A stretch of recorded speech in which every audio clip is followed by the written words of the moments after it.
Welcome back to Betwixt the Books. Are we in the same human flesh face? Whoa, what? Since when? When does this happen? Um, I was in Western Mass for personal reasons, so I got to visit Gretchen in person, and we figured that we would use that time to film a video because we can't hang out without working. That's not how this works. No, we No can't play, only work. only work. But in reality, it's just nice to be in the same space. Anyway, we are here to talk about 30 books that we highly recommend to people of all ages and all genders and all sexualities at all times, whenever, because they are favorites of ours. Probably five-star reads for the most part, but not necessarily, but definitely ones that we feel like were very impactful on us throughout our lives. We're calling it 30 books for 30 years because if you didn't know, we both turned 30 this year. Hello, welcome to us being in our 30s. We're old now. At least I guess on YouTube, as far as YouTube is concerned, slash the internet in general. We're old Yes. people. Yeah. And I mean, when you go back and look at those early bibliomancy videos, they're old. Those children are children. We're going to give you some recommendations today. We've roughly split this up into time periods. So 5 books that were important to us as children, 5 books from our like high school to college age bracket, and then 5 books in the last couple of years. Most of which will probably be like, we did a video about this, which you can see at some point. So without further ado, because I'm sure this video is going to be uncomfortably long regardless, thanks for sticking by us, and enjoy hearing about some books. So, going back to childhood, I just want to say that Harry Potter, like the big ones, are probably also very important to both of us as readers. They're not going to make an appearance here on my lists, and not as well. Like we're try to go a little bit further afield. Mm. But I do have to just start with the Nancy Drew books and series. This was when I became a super voracious reader and I got my first library card. Nancy Drew, Teenage Detective, and 60, 100, 200, 300 books. The library had so many, and I would just check them out in stacks. And then moving forward, they came out with Her Interactive did PC games based on these, and I have really, really fond memories of playing both by myself and with my brother. So this just like franchise really, really important to my life and growing me as a big reader. My first book, probably no one has heard of. It's called Mirror Mirror. It's Twisted Tales by Silverman, which, and we lost a card. I just learned is a pseudonym, so I have no idea who this author is. But this is a very weird, a little bit horror-esque fairy tale retelling collection of short stories for kids. It's quite small. I have a very like core memory of my dad buying this from a Scholastic Book Fair, having gone to like a parent teacher conference in elementary school and bringing this home for me, and me reading it front cover to back cover like pretty much instantly. I think this might be where I got my love of horror from because I read this even before like Goosebumps and stuff Mm, like that, which is probably like the core horror books for kids that age. yeah.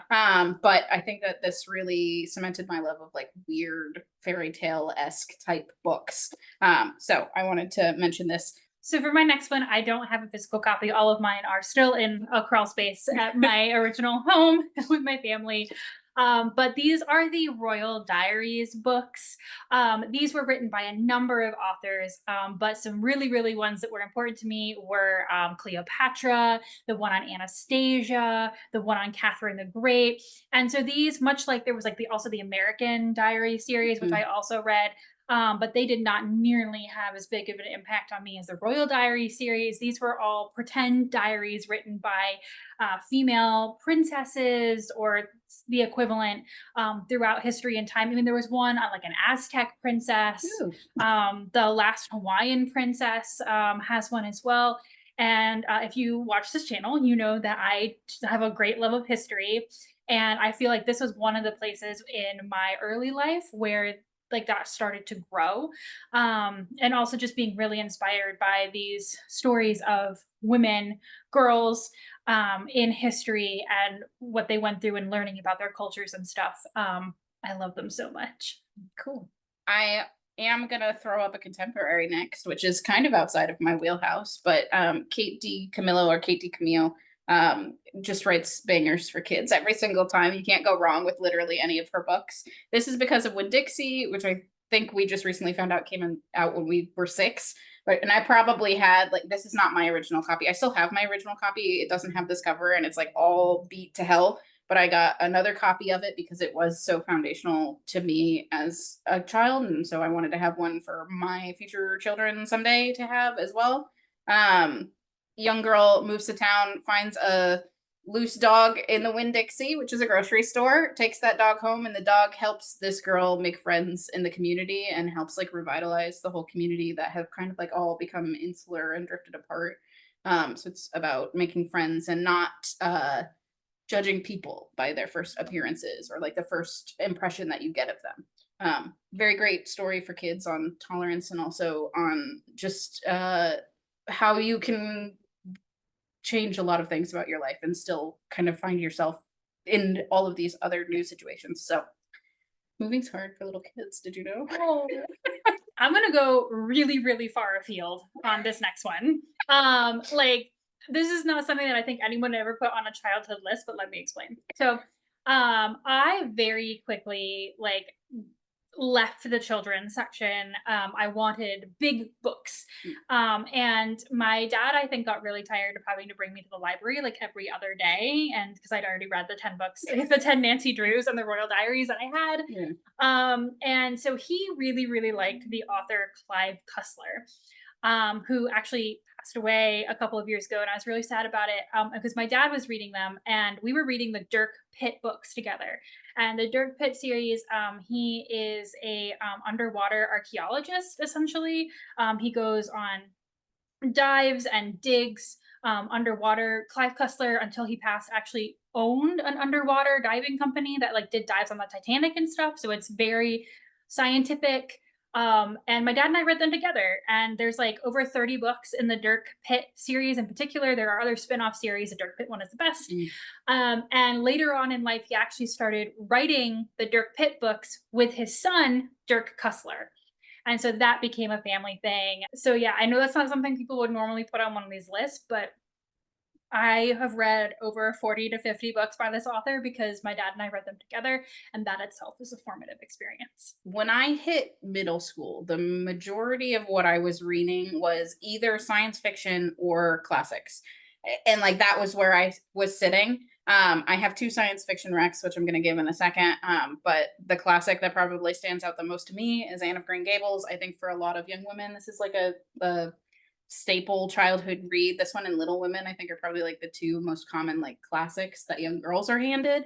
I think that for me, and I think a lot of like highly intelligent reader kids also probably identified with Anne a lot because you have the outsider character who comes to a town and is smarter and uses larger words, probably autistic coded, I would say now as an adult, like looking back at that like that the social issues that she had is interesting. But yeah, Anne of Green Gables was definitely one of those stories that like really resonated with me as a kid. And I read that whole series. I have been a writer my whole life in some capacity. I used to do it in a more fun way. Now I write academic things. But I wrote like I had the regular like child writer pipeline, right? I started with poetry and then I moved to short stories. And I was like I never really thought that I could write a novel, but around the time that I was 12, Aragon by Christopher Paolini came out. And if you know the story about this, Christopher Paolini was also a teen writer who got this published in his teens. And this inspired me to start to write the first of what then ended up being multiple novel drafts that I took to writers' camps and I worked on with people, and it brought me friendships. I met my first boyfriend through the writing club that I had joined, and one of our first conversations was about this book. So this is the story of Aragon, who is a small town nobody in this fantasy world until a dragon egg hatches for him and sets him off on many adventures. Elves are involved, all that kind of stuff. It's this book just like I feel like it's one of those books that you read and then immediately you go like in like a different direction. Yeah. And also my brother Dieter, who's 2 years younger than me, and I've talked about this actually in a video from a long time ago about where the YA books for boys, but he was not a reader. Like getting him to read was like getting him to eat tax. And then he read this book along with me when I got this, and all of a sudden it was just like an avalanche. And Mhm. he's now sometimes feels like a more voracious reader than me. So like whether or not I still think the writing quality holds up, yeah, Yeah. maybe not. But this book impacted not only my life, but the life of my brother as well, and will always hold a very, very deep place in my heart. Well, since we're talking about books that are YA books that can be read by young boys, I'm going to hold up The House of the Scorpion by Nancy Farmer. I read this one in sixth grade. You can see that it's won a lot of awards since then. I don't think it had these awards when I read it. I'm not positive if I read it like right when it came out or like a little bit later. But this one for me, I have like again, it's like core memories of like I remember reading this book. Which for a lot of the books when I was a kid, I was like, I know I read those, but I have like nothing left from Yep. like having read them. I'm like, I don't know this. This one, I believe, is about a young boy who finds out that he's essentially a clone of a Mexican drug lord. It's a weird plot. I don't know, science fiction. But just the questions of like, what is an individual if you come from somebody whose morals don't necessarily equate to your own morals, and like, how do you come from that? Which even when you're not a clone, a lot of parents, I feel like, kind of treat their kids as like a mini version of them anyway. So there's this dichotomy of like, am I going to be bad, like this person who I'm literally a genetic copy of, or am I going to make my own choices in the world? So yeah, House of the Scorpion. Again, I think this one resonated with more guys even when I was reading it, but I feel like this is also a good one to hand to young boys who are looking for books, especially if they lean more science fiction than they do actiony science fiction than they do fantasy. Okay, so the last book for me in this childhood category is one that for me is going to like kind of bridge me into my high school to college years. The one that I have on me is Tamora Pierce's First Test. You can actually see this is why it's a bridge, and I'll talk about why I still have these tags in it. But the first series by Tamora Pierce that I read was called Alana, the First Adventure. And this is a fantasy world in which a woman disguises herself as a man to become a knight, and it was one of those again life-changing books for me. I read that whole series. She has over 20 books that are published in this world. I own multiple versions of them all. um, the first test books though, these Kel Protector of the Small books, this is about Kel, who is the first openly female knight to now go forward now that Alana has made this room and this space. And this is probably my favorite series of hers, which is why I own so many. I used this for a project during school, which is why in college, which is why it still has all of the Flags. flags in it. And then Tamora Pierce is an author that I got to meet 2 summers in a row at a writing workshop, and got to learn from. So not only were her books really important to me, but her as a writing instructor and teacher, and someone who I just got to see just how cool she was. Just been an inspiration for me, like in childhood when I first encountered them through high school and then into college when I used this for one of a project. So thank you, Tamora, for being awesome sauce. In a similarly sort of fundamental way, I'm going to finish up with one that has actually already been featured on the channel by us, the first book in the Pendragon series, which is The Merchant of Death by DJ McHale. We have actually together reread the entire thing with our friend Casey from college. So if you want to hear our thoughts on these as adults, mainly it holds up. This was really good. For me as a kid, this was my all-time top tier favorite series. I liked this even better than Harry Potter, and it was not popular. It was like egregiously underread. I feel like there was 2 other kids in my grade who read it. You read it when you did it, but like I feel like not a lot of people picked this up because there was more focus on like Harry Potter, Series of Unfortunate Events, that sort of stuff. Young boy travels between different planes of existence to save the world from the most evilest dude, Saint Dane, who is maybe question mark not actually that evil, and question mark that's what the series is about. Is change good? Is change bad? Should we be trying to maintain status quo or not? There was a lot in these books, and I feel like it still holds up, and it's not going to be in a kids department nowadays because it's out of print for the most part. Even these newer covers, because this isn't my original covers of them. This was me buying a box set when they re-released the covers a couple Mhm. years ago to make them more appealing to modern young adult Yeah. audiences. I still don't think that you're going to find it pretty easily, and that makes me so sad because these were so good, and I feel like more people need to read them. So now we're headed into like high school, college age situation. And so when I was in high school, I started writing a YA book blog, and I was reviewing and doing what we're doing now, but in the blog form and by myself, super lonely. And if you also lived through that time in YA, you know that you literally could not escape anything without a love triangle. Yeah. And I became so frustrated. I wanted to throw all of them out the window. They were not written well. And I remember when I heard that one of my favorite authors, Cassandra Clare, was going to introduce a love triangle in her trilogy, the Clockwork trilogy, that's part of her larger Shadowhunters universe. I had loved all of those books. And I was like, no, please. And the reason was that Holly Black, who's another author that I also read during this time, had told her that like no one had written a love triangle that she really liked, and Cassandra was determined to prove her wrong, and she did. Like it was our most popular video on this channel for a while. 5 love triangles that don't suck, Mm. and this is one of them. And it was the first time where I think I really realized that like YA romance could be interesting, and like more than just like the very vapid way it's often portrayed, and ask interesting questions. But yeah, just like fundamental to how I think about writing, and also just like one of my favorite authors of this time period. Well, Gretchen was reading a lot of YA at this time period. I was actually reading a lot of paranormal romance. My favorite of which is Laura K. Hamilton's Anita Blake series, the first of which is Guilty Pleasures. This one, I think, leans more urban fantasy than just paranormal romance because the romance stuff doesn't really start until like halfway through the series. When she started writing this series, she was like very Christian, so there was no sex. There was flirting happening, but there was no sex happening. So I don't think that like if I handed this to somebody and said, "Here's paranormal romance," they would agree with me. But then once you get to a certain point, it's like, oh no, now there's a lot of sex in these books. And she talked about that being because a male fan of hers came up to her at a signing and said, "I'm glad that you don't write sex because women shouldn't write that stuff."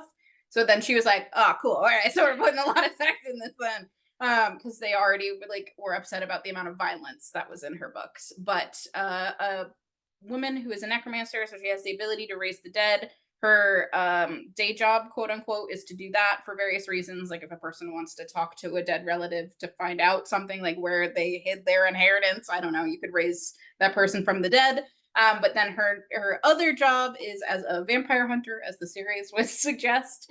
Essentially, she works at the beginning of the series freelance, but then eventually becomes contracted by the US government to work on a task force who takes down rogue supernatural creatures. So, not just vampires, but werewolves and other creatures too. If you like urban fantasy, I feel like you definitely need to pick this up. A lot of people read like the Dresden Files, which was inspired by this series. So if you haven't read this one, but you've read the Dresden Files and like them, you might like this one too. I feel like the early part of the series is very like crime drama-y, and then it kind of gets a little bit more politics based later on. Heading back to the land of YA. So when I was in high school, I read Stephanie Perkins' Anna and the French Kiss. This is the collector's edition that came out on the 10-year anniversary. And when I read this book, it was so good, and it also just felt like it absolutely represented my relationship at the time, my first like boyfriend, Mm. and our relationship, for a variety of reasons. And I remember thinking when we broke up, and it was horrific, as like the whole like usually like it's just very intense, your first Yeah. relationship breakup, whatever, and it was really really just terrible.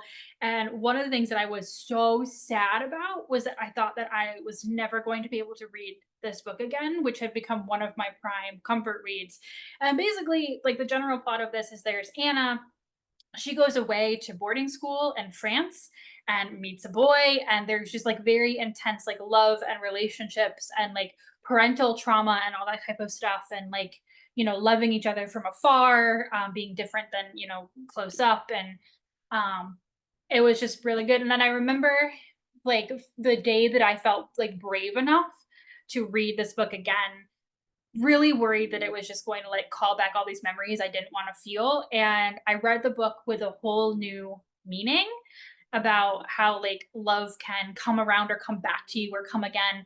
Um, and I was just so happy. Like, Mm, it was like a visceral feeling of like, there's a new message in this book for me now. It's not ruined for me. mm. And it was actually helped like part of that healing process. So I did buy the collector's edition when it came out, even though I've never actually read this copy. It mostly just sits on my shelf, um, because I don't ever want to be without this book. I have a flaggy book too. I have a book that I used for a paper. This is what I quite often describe as my favorite book of all time, not because I think that this is like the best book I ever read or even the one that I enjoyed the most, but this is the first book that ever made me like break out highlighters and flags on my own. Like, not necessarily like just reading for enjoyment, but reading for like, this was structured and I need to like figure out how this book was structured. Did I say it's One Flew Over the Cuckoo's Nest by Ken Kesey? It's One Flew Over the Cuckoo's Nest by Ken Kesey if I didn't.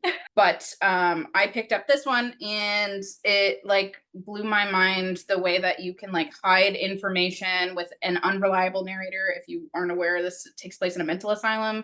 It's from the perspective of a character who definitely has like something wrong, probably schizophrenia, but could be some other like thing where they're seeing things and hearing voices. So when you're reading a story from a character that you can't trust that what they're seeing is actually happening, it was like really interesting for me as a reader. And then also trying to piece together like what each of the characters were in the mental asylum for. Some of them are more obvious than others, and how those are kind of just like seeded in through descriptions and other things. So yeah, the first book that ever made me like break out sticky notes and highlighters to flag it. This is actually my first copy of it. I do also have another copy of it, but I figured I would bring this one because it identifies why I love this one. Okay, the next book that I'm going to show you is going to surprise absolutely no one. But this is Throne of Glass by Sarah J. Maas, and it is also flagged. So this book, like, not to be a hipster, but when I reviewed this on my blog originally, I got an arc of this from NetGalley, and it had the really, really ugly original cover that I'm not sure like anyone has ever like seen since then. They've hidden it pretty far. But like I knew Throne of Glass was great before it was cool. Okay.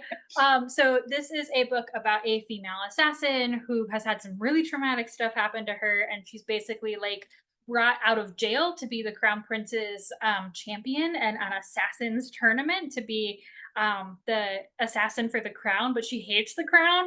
It's a whole thing. But this book, I loved the series when it came out, and it just became more and more important to me. Also, part of the love triangle thing, this book seems to be setting up a love triangle, but in the end, she picks herself. And that was so important to me to see. There a couple of things happened. So in my senior year of college and undergrad, I wrote my undergraduate thesis on female assassin representation, which is why this book is flagged like this, because I used it for that. That was the first paper that I ever took. Not only to like, I presented it at my undergrad college, but I also took it to like an adult conference, which was my first academic conference, and where I felt like, oh my God, I want to do this for the rest of my life. And that experience was so important to me that when we moved to Massachusetts when we were together, we both got tattoos at the same time. And mine's the one on my shoulder that says "Rattle the Stars," which is the major quote from this. That just is so important to me. So the series goes on and it changes, and I'm certainly not going to sit here and say that like I love Sarah J. Maas unproblematically. I don't think that that's healthy for anyone to love anything unproblematically. Yeah. But this book in particular just kind of shot me out of a cannonball on my current life trajectory when I was a teen. And it will never not be important to me for that reason. Also, it's tattooed on my shoulder Forever. forever. It's permanent. In the same vein as the last one, this one was also a summer reading book at my high school. This is The Bean Trees by Barbara Kingsolver. I don't think that this is the most common one that people used in schools. That's probably Poisonwood Bible, I want to say, Yeah, as like that's a the one I Barbara read. Kingsolver. But this was the one that my school chose for whatever reason that year. It's thinner. It is definitely thinner. It's about a young girl who's trying to run away from her hometown because she doesn't want to be like married at 18 kid on her hip. But as she's traveling as far as she can go, she just wants to go as far as she can go until she runs out of money. She winds up being left with an abandoned Indigenous child that she now just has to take care of. So she has a child that she has no information about. She was just given this baby and she has to figure out how to take care of it. It has a lot to do with classism, I feel like, in America, and also it has some indigenous issues specifically. It takes place down south, so I feel like there was like some conversations about like immigrants as well as just like the Native American culture in like the South and the West. So I feel like my interest and like feelings around a lot of the indigenous issues that we have in America that I feel like don't get a whole lot of view, I guess, from like the news media and stuff like that, I think came from reading this as a teen. Because I don't think a lot of people talk about it. There's a lot of talk about like Black racism in America and not a whole lot of talk about what happened to the Native Americans here. So still they still have problems. They're still trying to figure that out. And we can't forget that that is also a major problem here, not just in America, Canada as well, just a whole North America issue, probably also South American issue. But yeah, I think that that interest in me came from reading this book as a kid, and I do recommend it. It's a good one. Barbara Kingsolver is a good author, just in general. Yeah. So I feel like college was like the time when I went from like reading a lot of YA and like I just hadn't read a lot of literary fiction in general, and like moving towards like liking adult fiction more. And so I thought, well, I want to choose a book that was like that kind of a moment for me where I was like, oh my God, this genre is really, really cool. But I didn't choose anything from college. I chose something that we read on this channel for that reason. To like, this channel has been so instrumental like over the years of getting us to read different things and Yes. things that we wouldn't normally read. And so I am also putting in here Station 11 by Emily St. John Mandel. If the name sounds familiar, but the author doesn't, it's because this has also been made into a TV show since we read it. It won the it was a National Book Award finalist. And so this was Michaela's choice for a book club episode. And she was like, yeah, it's about a plague and also a troupe of Shakespearean actors. And so if you know two things about me, is that I don't like, well, three things. I don't like adult literary-ish fiction in any way. I don't like plague books. This remains true, especially today. And I want nothing to do with Shakespeare. I was that English major who was like, I wish this class was not required because he annoys me. Same. So Michaela threw this down, and I was like, oh God. It's like everything that I hate.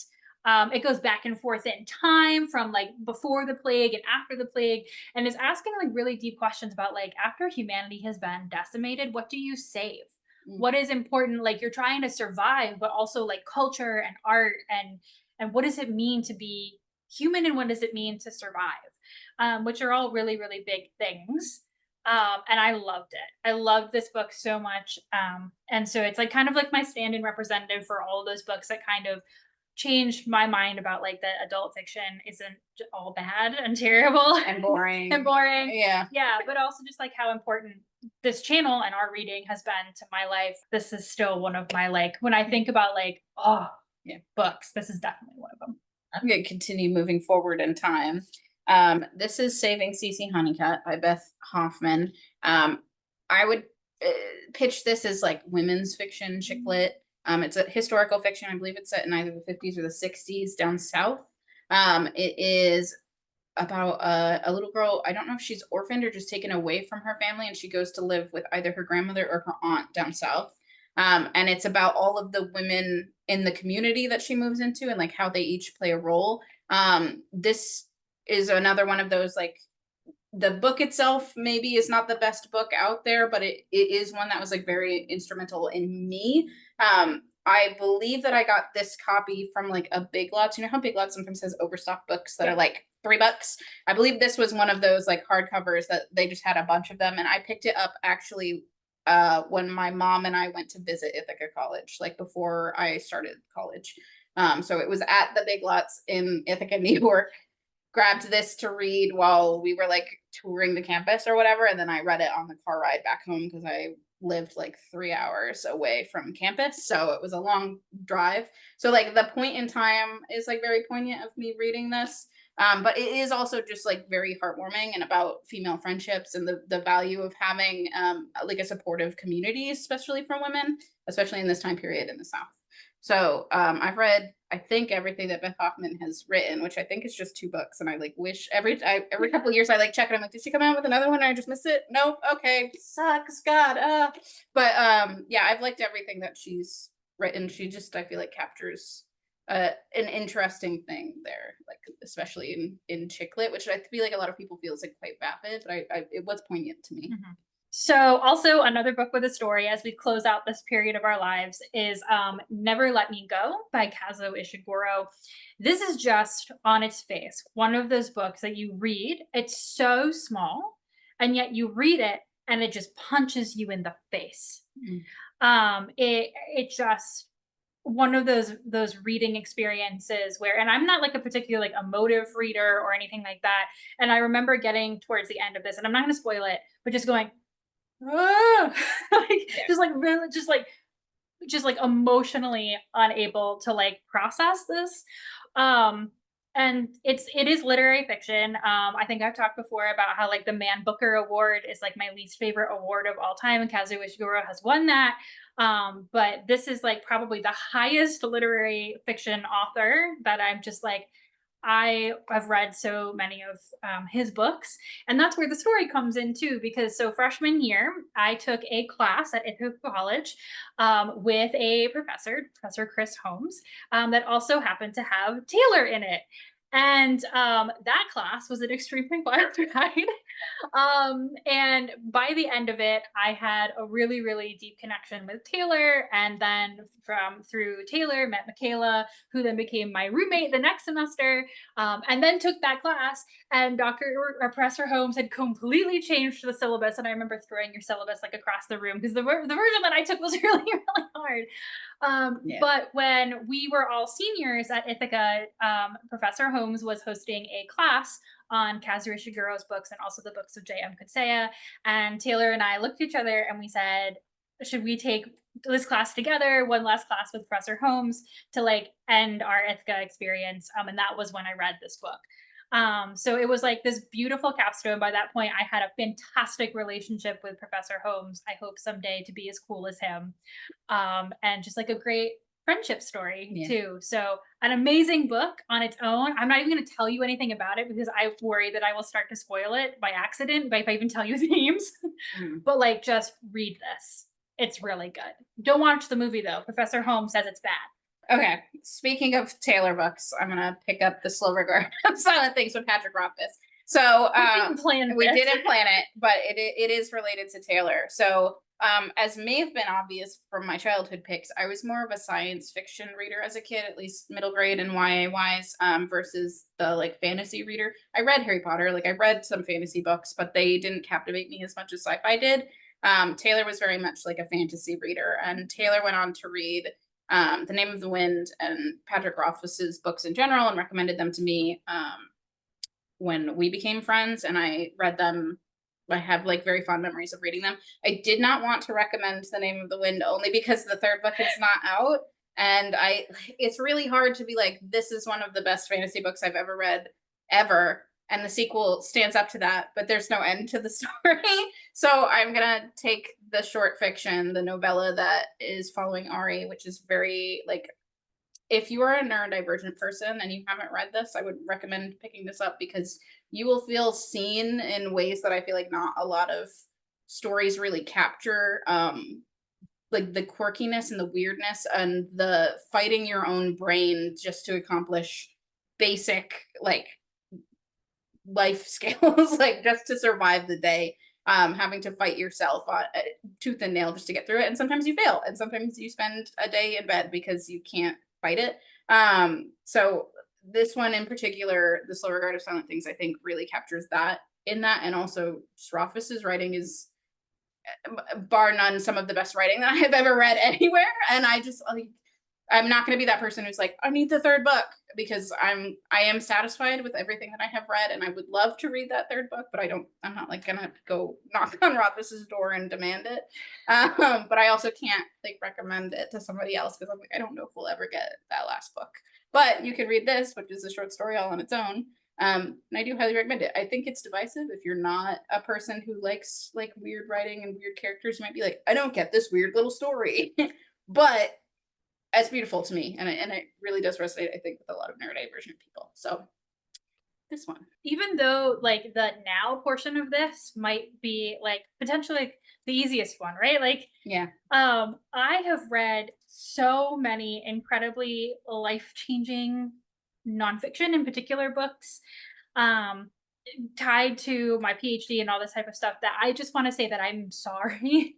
I feel like I really could have gone on and on with this, but if you want to hear about those and the ones that weren't so great, you can watch my whole American President's Challenge series, where I've detailed a lot of those, because I really couldn't fit almost any of them in it because I feel like in my adult phase of life, I've changed so much as a reader, Mm. and I want to kind of represent that as best I can. uh, so yeah, go watch that. Okay. The reason we have an American President series at all is because of Ron Chernow's biography of Alexander Hamilton. And I know I sound like I'm trying to crimp on Lin-Manuel Miranda's style, okay? But as someone who I just like I read like the Royal Diary stuff, right? Like I liked history, but I read historical fiction. I had never really picked up a nonfiction book and gone, oh yeah, like this is a good read, right? Mm. I was like to get information and then I put it down and I walked away, right? And so after the 2016 presidential election, a couple of things happened. People were really pressuring me to listen to Hamilton. I think I made it a year. And then I listened to it. And because I'm me, I'm like, okay, but now I want to know the real story. Right. So I read the Alexander Hamilton biography, which started me on thinking, wow, I don't know a lot about American history. 2016 has just happened. I'm going to read a biography on every single American president, and like learn some stuff because I'm just learning from this book. Mm. Okay, turns out Alexander Hamilton just had a kind of a crazy life. So that was part of the reason that that book was quite interesting because I also read Chernow's Washington. That one's dry. Mm. Yeah. But anyway, that is like the reason that propelled me into all of this. It propelled me into my current PhD program and Mm. what I do. So like thanks, I guess, for that book. So when I was picking these, there are less books that I think are like, all of the past ones were ones that are like important to me. These are my like go-to recommendations right now in general, that like I'm like, these are 5-star reads for me. I love them. I reread them, or I go back to them, or I recommend them to people constantly. This is Into the Drowning Deep by Mira Grant, who is also Shannon. Just slowly through the course of this video, every single of the 30 cards is gonna, we need by the end for there to be nothing left back there. Anyway, also Shannon McGuire, who is just a really great author. This one is mermaid horror. It's set after a mockumentary was supposed to be filmed pretending that mermaids were real, but then everybody on that boat, all hands died. And so this is a second science vessel that's going out to the same place where they were to try and figure out what happened. Spoiler alert, killer mermaids is what happened. So the mockumentary became real, and then also there was a lot of death. This one has queer rep. It has autism rep. It has just some really great horror, just like if you have a fear of the open ocean and like big monsters, what is it like being in the ocean? Yeah. This one, it hits that fear like so good. And the card ran away. Yep, the card ran away because of it. But yeah, if you didn't know, hi, I'm a horror reader. I love horror books, and this is like one of my go-to recommendations. I feel like it's got a lot of crossover for like fantasy people because of the mermaid stuff. But it is also just like there's some really good like science fiction body horror stuff that goes on in here. Because she spent a lot of time looking at the ecology of like what a real mermaid might be. So it's just a really interesting take. and I loved it. So speaking about how Michaela likes scary things. What? Me? So like at some point, I don't even know when we did this originally anymore, but Michaela was like, I want us to read a true crime book. Mm. And I said, I'm literally begging you no. And I was like, please, please, please, please, I don't please. like fictional horror. I certainly don't want to hear about like actual horror that has happened to somebody. Yeah. And Michaela was like, I swear to God, if we have to read one more young adult fantasy novel, I'm gonna just jump a window. And so we actually tried to read In the Garden of Good and Evil. Yes. That one. We both did not like that. Yeah. So I felt better about that. And then Michaela recommended I'll Be Gone into the Dark. One Woman's Obsessive Search for the Golden State Killer by Michelle McNamara. And we read this. So there is our initial review of this that you can go watch. But that subtitle kind of says it all, sort of. So Michelle McNamara was one of those like armchair sleuths looking for the identity of the Golden State Killer. But this book is so much more than that in unfortunate and fortunate ways. Fortunate is that Michelle was really open about how this search became obsessive for her and it affected who she was personally. But unfortunate because halfway through writing this book, she actually passes away. And the book is left to be finished by people who were helping her with this research and her husband, Patton Oswald. So there's a lot wrapped up in here, but also her efforts really actually helped to find the identity of the Golden State Killer, who blessedly for me was identified not long after we finished this book. He was actually identified while they were on the book tour for it, which was, I'm sure, a crazy experience for Patton and the whole family and friends. Because otherwise I would never have been able to go to California until they caught him. So I also then watched the HBO documentary on this, which was exceptional and worth watching if you've also read this, because they also furthered the story and focused on the survivors in a really humanizing way. Michelle was also really good at that, but they were able to do the documentary after he had been caught. So it's just a really powerful experience. I also bring this up because since this time, I now watch a lot of murder. I watch a lot of true crime. I read a lot of it. I've talked about it on various reading roundtables. I don't know what you did to me. I don't know what this book unlocked in my brain, but I'm a true crime person now. Just blame me. It's fine. But anyway, thanks, Michaela. You're welcome. It's a fun time. I'm glad to have opened your eyes to a whole new world. Yeah, the videos I could make on bad murder, true crime documentaries now. Boy. But anyway, huge shift in my reading.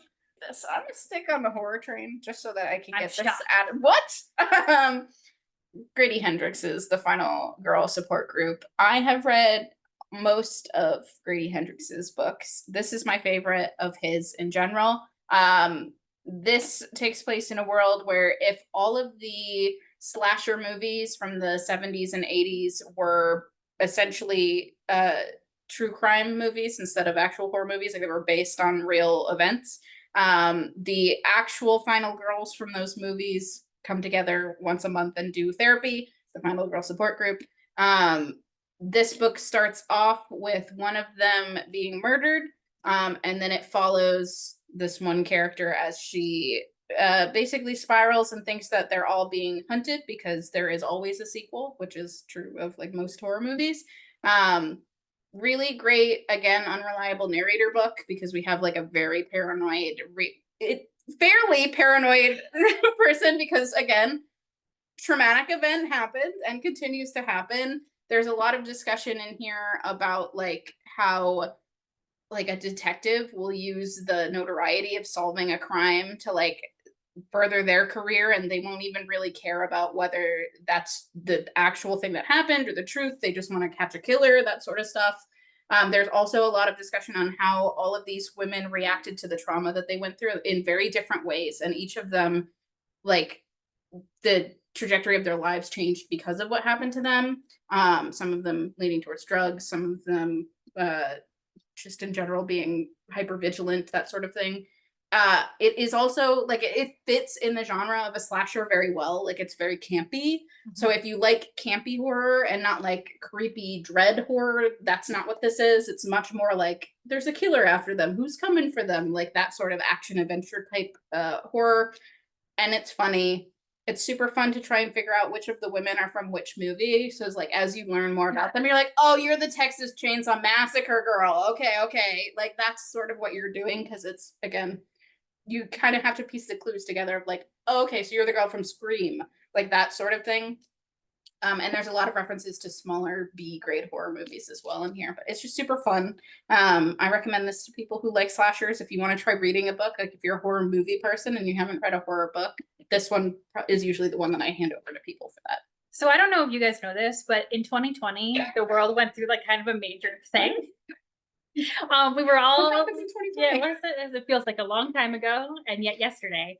And so we were all stuck in our homes, and everyone was very scared with like the existential dread of the plague, right? And so up until this moment, I was usually reading fantasy young adult books. And during the pandemic, for whatever reason, I hit an exceptionally hard historical romance kick. I don't know why. I don't even remember the book that got me started, but I do remember the only author I still read from like this brief period in time because she is the queen, as far as I'm concerned, of historical fiction romance, and that is Sarah MacLean. I have talked a lot about, I think her best book, in my opinion, is Day of the Duchess, but I have reviewed a number of her books on this channel, including her most recent series, which is the Bombshell series. And so you can go and watch those, but these are, have your stereotypical like historical romance setting of like one of those aristocratic British bits where women were property and all that type of stuff. But with Sarah MacLean, there's always a twist. Her female characters have a lot of agency. And in fact, part of the point of, I'm sorry, I miscalled it, the Hell's Bell series, is that these are women that society has like considered are wallflowers or outcasts or not worthy of society. And meanwhile, they're the ones saving it and like supporting women of all classes. So I really, really love her. I've never read a bad book by her, and I've read over 30 of them at this point, and I've read some not as good books, but she's never released a bad one as far as I'm concerned, which is an incredible track record. So if you are a historical fiction romance person, highly, highly recommend her. And I did do a tier ranking of the bajillion historical romances that I read during this freak out period of my life that I can link to. But yeah, Sarah MacLean is the queen. Unlike Gretchen, I don't feel like I have had like a really hard left turn in the reading where I'm like, I read only this. Never mind, I read this now. That's you just like we're like, never mind, I'm gonna ignore everything I've done in the past, and this is what I do now, and this is my new house. I've burned the other house down. Yeah. This is my new house. I'm like, no, I'm gonna keep fixing this fixer upper. It's okay, I'll stay here. My paranormal romance, if you haven't noticed, has kind of gone out of fashion a little bit. I think it might be coming back now with the like fairy romance thing coming back. Like I think we might be seeing a little bit of a swing back in that direction of like fantasy romance type thing. But there has been, especially on Kindle Unlimited, a huge thing based on TikTok of monster romance specifically, which is like just like a slight deviation this way from paranormal romance. I feel like the paranormal romance people are like, this is still a conventionally attractive monster, and now we're just going to slip slightly sideways into this is slightly questionable now, and I'm here for it. I'm like, yes, perfect. Let's read a romance book where a girl falls in love with her sleep paralysis demon. Why not? Sure, of course. This is Sing Me to Sleep by R.M. Virtues. It's teeny tiny. It's a little novella type book. This has the like urban fantasy thing of like there's like a demon hierarchy, and this particular breed of demon gains power by making people scared. So they have the ability to travel into your dreams in order to just suck up the energy of you being afraid. This particular sleep paralysis demon goes, this girl's fucked up. I don't really want to scare her. She's scared enough. Because she had a situation with a break-in slash theft that happened to her where she was almost sexually assaulted. So the demon is like, okay, change of plans. We're gonna play a game of consent, which is I'm still gonna torture you, but I'm gonna let you know how you can stop this at any time. You get the word of power, you say the word of power, we're done. So there's a little bit of kink in there of like this consensual non-consent. We're going to play with this and give you back the power from having had this experience. Also, you get the fun thing of the demon at the end attacking the guy that actually tried to sexually assault her and kill him, not her, kill him. Which is always satisfying for people who have experienced that, to be like, yes, I would like a big strong monster to protect me from the very real, very scary human monsters that are out there. So if you're okay with the idea of like a dude with big antlers and horns and magic, a little bit of magic going on, this one's super fun. It's monster romance, so I know it's not for everyone. I know that's not for everyone, but I loved it. It was very good.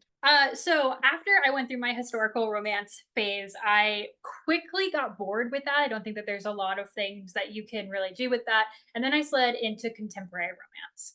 I started with some enemies to lovers stuff, but then I became really, really fascinated by the emotional interest things that can happen when you have a second chance romance, right? These people who've already been together once and now are like older and back, finding their way back to each other with baggage.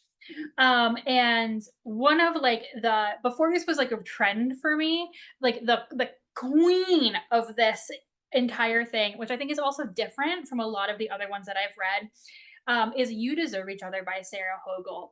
Now, a lot of times in second chance romances, like they were married. It's unlikely. They were usually just like together in a relationship and they've broken up and now they're back together.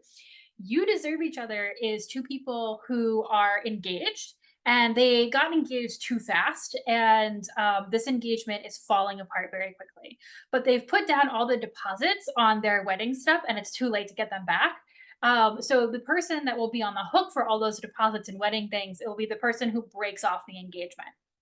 So they spend this entire book trying to make the other person break up with them Mm. through like levels of hilarity. Like I was laughing so hard. I was like snorting. It was so ridiculous. And I've read it again and it held up. So it's like an interesting twist on that, but I don't really think I've seen because as they like try to break up with the other person, they end up like finding more about themselves and who they want to be and like finding it's so hilarious. It's so funny. I have a review of that on the channel. But it's also just representative how like I just read a lot of second chance romances now. It's like my current phase, I think. Because I find them when done properly, and I have a bunch on my channel that have not been done properly. Uh that is really far more interesting to me than our eyes met across a crowded room and now I want to bang. I've never had that experience in my life. No, No, it's just not interesting. no. Okay. No. I want to keep on my monster romance train and talk about Inextricably Tied by Evita Vice. I made you read a different Evita Vice book, which you were not as big a fan of. I was like pretty okay with it, but I totally understand Were a your lot of arguments. tentacles. Yeah, there's tentacles. I What's was wrong with tentacles? you know what? I was confused. I was just anatomically confused. You'd probably also be anatomically confused with this one, but let's talk about the reason why. This one is a polyamorous one. It's a trio. It's a love triangle. One of the characters is non-binary. One is a guy. One is a girl.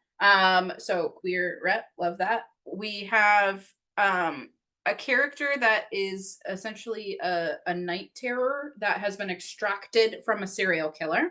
And then our two like main couple, Flint and Harbinger, are people who they're like detectives, I guess.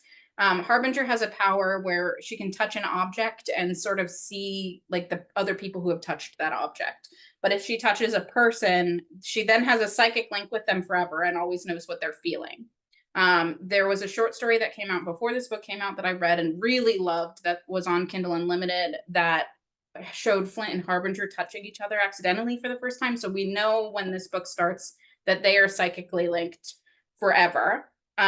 She's brought in by the police basically to read an object, she thinks, but it's actually part of this night terror, which the magic considers a person. And she didn't know, and the people who made her touch it didn't know that it would be considered a person because it's like a figment of your imagination that's been made manifest. That doesn't really have a physical body, is kind of like smoke. Um, yeah, I don't know, but they can make themselves corporeal too. I don't know. It's a fun time. This I feel like is like definitely a successor of all of those urban fantasy books that I read as a kid.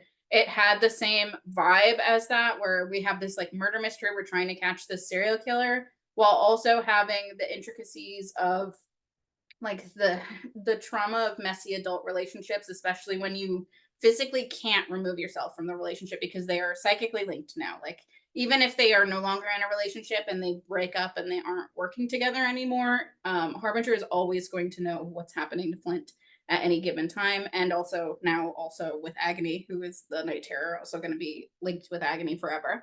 So yeah, I feel like this is a really good example of a love triangle where you can see how adding in a third person can actually kind of help the dynamic of a couple because their relationship was getting very strange before Agony was introduced. And Agony isn't Agony's like a morally gray character. Like Agony's whole thing is like, I torture this guy. I torture the serial killer. Like that's my job. Like you took me out of him and I'm now not able to give him the nightmares he's supposed to be having. Why would you do this? But yeah, it was like a really good example of a love triangle. I love that rep. I love the queer rep that's in here. But yeah, it also has some questionable physics because how does one have sex with a creature that doesn't have a physical body and can be like, today I have a penis and tomorrow I have a vagina, or I have both at the same time because I can just do whatever I want my body smoke. That's cool. I wish I had a smoke body. How do I not have a smoke body? God damn it. So last books, we're on our last book. Yes. And so I wanted to have something that would represent kind of where I am at now with my nonfiction reading. Because while I started this challenge with biographies, I have not read like a biography in a really long time because I read a lot of them, and there are so many other interesting, anti-racist books, like recovered history books, political science books, and what I'm doing now in my PhD work is kind of uncovering the weird ways that we talk about American history, particularly with elementary students, and what we include and what we leave out, and how we tell those stories. And I felt like the most representative book of that was Lies My Teacher Told Me, Everything Your American History Textbook Got Wrong by James Lowen. When you read about this stuff at an academic level, this is the book that people cite, like all of the time. And even though I had read all of these articles that had cited this book, even when I read this, there were things about, for example, class that I had never thought of before. This book is now over 20 years old. This was a 20th anniversary special edition release. So I also think that it's crazy to think that these were things that he was talking about 20 years ago that were in our American history textbooks and what I'm still talking about now. So as we talk about 30 years, this is 20 years of history, and how not far we've really come, and the things that we have managed to change in terms of representation of people of color, LGBTQ. So yeah, it's like a really interesting like backwards and forwards look at what I do now. And so I highly recommend this book if you have not read it. It's the different chapters are on different things. So maybe there's one thing that you are interested in, but just things from Christopher Columbus, the first Thanksgiving, racism on multiple levels, both Indigenous, African American, Vietnam, all that kind of stuff. So yeah, even as someone who studies this, I thought a lot of stuff was really interesting in here. And I hope that there's not a 30th edition of this. I hope that maybe we've moved past it, but I'm not hopeful. But I'm trying to be one small piece of how we continue to do that with my PhD work. So there you go. Michaela, take us home. Yeah, my very last book is a book that I recommend to almost everyone. I don't know if a lot of people know this, but the employees at Barnes and Noble have a program called the 100 Club, which is essentially like you pick a book and you try and sell 100 copies of it. there's people who do that all the time. This was my 100 Club pick, which is A Psalm for the Wild, built by Becky Chambers. This is a book that I describe as a hug. I would recommend it to anybody. It's one of the very few books that I feel like, especially in the science fiction genre, as a science fiction book where you read it and you feel like there's actually like hope for the future of humanity. There was a really long time where dystopian stories was like the main niche. You were either doing space opera or you were doing dystopian, and you had only those two. And neither of those things are particularly fun or good. This is Hope Punk, which is a pretty small subgenre in sci-fi, but it's one that I think is my absolute favorite. I love reading books where we're like, oh, maybe we can fix this.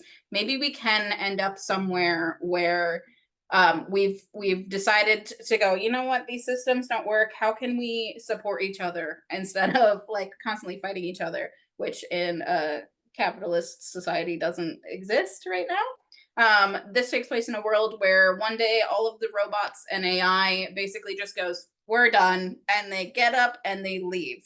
And they walk out into the woods and all the robots are gone. So now we have a society where humans had to go, okay, so we were overusing our robots and now we need to figure out how to live without that. The protagonist of this is non-binary, and they are a sibling, a monk. Essentially, they are a monk to a god of small comforts, and their job is to travel from town to town and have tea service where they make a cup of tea and sit and listen to somebody. It's kind of like therapy. Sometimes people just sit and drink a cup of tea.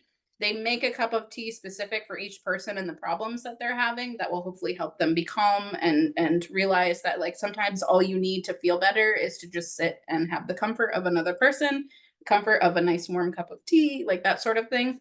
But they are starting to become disillusioned with what they're doing, even though what they're doing is positive for people. And they become obsessed with the idea of hearing crickets, which have gone extinct, but they think this one abandoned temple of their god might still have crickets because they have recordings of crickets from that temple. So they decide spontaneously they're just going to drive off into the woods to try and find this abandoned temple. And as they're on that road, a robot walks out of the woods. And that robot volunteered to go and meet humanity to see if the robots can come back now. If humanity has changed enough that the robots would be able to interact with them at this point. And it follows these two characters, the monk and the robot, as they go up to this temple. There's a second book in the series, which is equally good, where they come back and the monk takes the robot around to meet the people, essentially. And I hope that there's more in the series because it's just so delightful and lovely and comforting. I recommend it to anyone. It's tiny, it's teeny tiny, so it's definitely worth a read, I think. But yeah, definitely one of my all-time favorite books. Just a really good one. I recommend it to literally anybody. So we did not plan this at all, but I really appreciate that we ended on like an optimistic note. Yeah. Because we have another 30 years to go or more. And 10 of those 30 years have been spent on this channel, which is incredible. It's a third of our lives now that we've been doing this together. And so we are aware that this video has gone very, very long. I know how long it took us to film it. And so it will be longer than the eventual video, but woo-ha. Yeah. So if you are still here, thank you so much. If you had to take this video in chunks, we also understand. Yeah. But let us know down in the comments. You do not have to have turned 30 recently. You can be of any age, but maybe you also want to drop a comment down below on books that mean a lot to you, or books that after hearing from us, you think that we should also read based on the things that we like. And yeah, just drop a recommendation for us or anybody who might come across this video, because books have had such an impact on our lives. Clearly, as we've discussed, not only like just as a reading experience, right, and changing our minds, but also bringing us friends and giving us this experience together and with all of you. So thank you so much for going along the journey of even just this video with us. Yeah. It's been a good one, and we look forward to more. So we'll see you guys next time. Bye.